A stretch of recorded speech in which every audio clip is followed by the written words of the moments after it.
Okay, अब रोहित जी आएगा आपके सामने नवा प्रश्न और इसका मूल्य है 3 लाख रुपए। जी। नवा प्रश्न आपकी स्क्रीन के ऊपर ये रहा।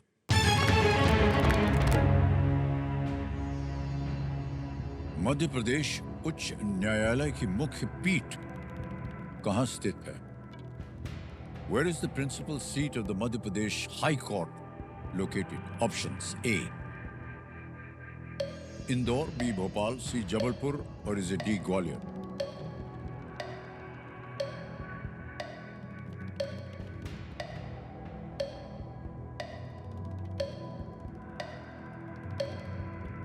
जी, जबलपुर और ग्वालियर में कंफ्यूजन है।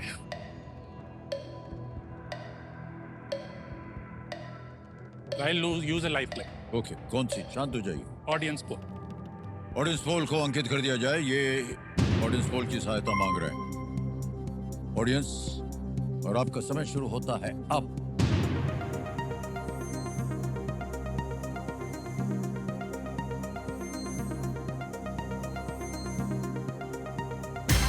सी जबलपुर को दिया है 54%, ए को मिला है 39%, बी को मिला है 3 और डी को मिला है 4। I'll go with the audience. Go with audience. Please lock C, Jabalpur. C Jabalpur कह रहे हैं। अधिकतर ऑडियंस के साथ जाना चाह रहे हैं। इस पे ताला लगा जाए, देखें सही है कि नहीं। बिल्कुल सही जवाब दिया है। Thank you again. Thank you. Thank you. Well played, Thank you. audience. Thank you. क्या बात है।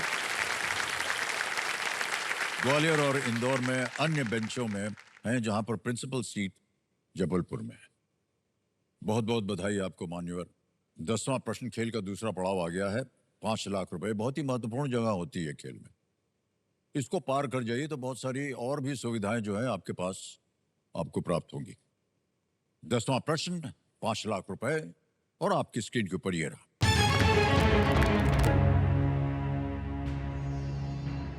उन्नीस 1999 में कौन सी आईटी दिग्गज कंपनी अमेरिका के प्रमुख स्टॉक एक्सचेंज नैस्डैक में सूचीबद्ध होने वाली पहली भारतीय कंपनी बनी थी? In the year 1999, which IT giant became the first Indian company to be listed on NASDAQ, the prominent US-based stock exchange? Options: A, Wipro, B, TCS, C, Infosys, D, Emphasis.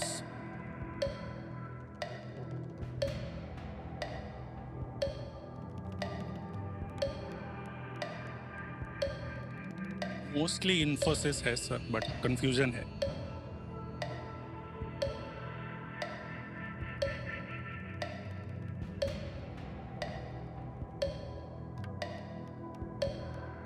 Sir मैं lifeline लेना चाहूँ। शांत हो जाइए टिकटिकी जी। 2 बची हैं, 50-50 और संकेत सूचक। सर मैं संकेत सूचक लेना चाहूँ। Alright. इसको अंकित कर दिया जाए कंप्यूटर जी। और कंप्यूटर जी इनको एक हिंट दे देते हैं। NR Narayana Murthy founded this company. आगे बोलने की जरूरत है? उत्तर बताइए। Please lock C, Infosys. The Infosys ताला लगाने के लिए कह रहे हैं। बिल्कुल सही जवाब हो गया आपका। Well played sir.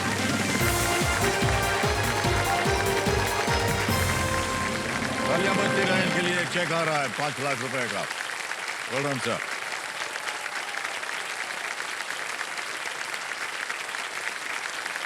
बहुत बहुत बधाई आपको रोहित जी।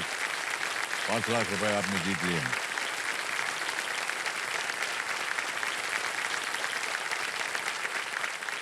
मान्यवर, कौन कौन है आपके परिवार में से? मेरे परिवार में माता पिता, 2 बड़े भाई, भाभी, मेरी वाइफ और एक बेटी है जो अभी हाल ही 1 साल की हुई है। ओह वाह, बहुत बहुत बधाई आपको। बात यहाँ पर जितने भी लोग आते हैं सब कहते हैं कि सर हमारा अरेंज्ड मैरिज था। वो हमारी समझ में आता नहीं है। तो आपकी सर कैसे हुआ विवाह और कहाँ से मिले, कैसे मिले आप अपनी पत्नी जी से? तो हमारी लव मैरिज थी जो अरेंज करवा दी पेरेंट्स ने। अच्छा अच्छा। बट पेरेंट IIM में मिले थे। मैं सीनियर था, वो 1 साल जूनियर थी।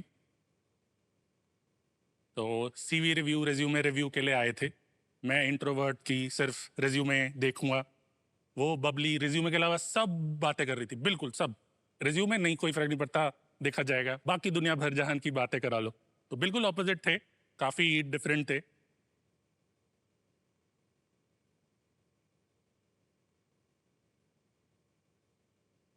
तो मुझे लगा ये तो सीरियस नहीं है, बट जैसे जैसे टाइम बढ़ा हमने बातचीत और की। कोझिकोड में बहुत सुंदर बीचीज हैं सर, अगर आपको पता हो, अगर आप कभी गए हैं। जी, गया नहीं हूँ लेकिन उसकी सुंदरता मालूम है। हाँ, तो एक बार हम पहली बार जब गए बीच पे, एक शैक में गए, तो पहली डेट थी हमारी। सेकंड टाइम जो था वो सबसे सुंदर डेट थी। हम मॉर्निंग सनराइज के टाइम 5:30 बजे गए, तो नंगे पाँव बीच पे चल रहे थे। तो ऐसे करते करते सिलसिला बढ़ता चला गया, जैसे आप कहते हैं।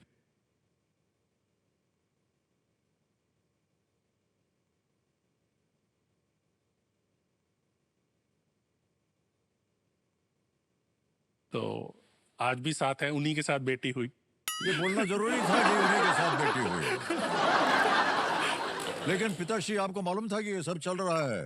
जी नहीं, मालूम नहीं था। नंगे पांव घूम रहे हैं बीच पे। नहीं, ये तो हमने तो सोचा था बेटा पढ़ाई के लिए गया हुआ है। हाँ, और कन्वोकेशन के टाइम बुलाया गया था पेरेंट्स को भी, तो मैं वहाँ पहुँचा तो डिग्री लेने के बाद इन्होंने इंट्रोड्यूस करवाया कि ये मिलिए इनसे।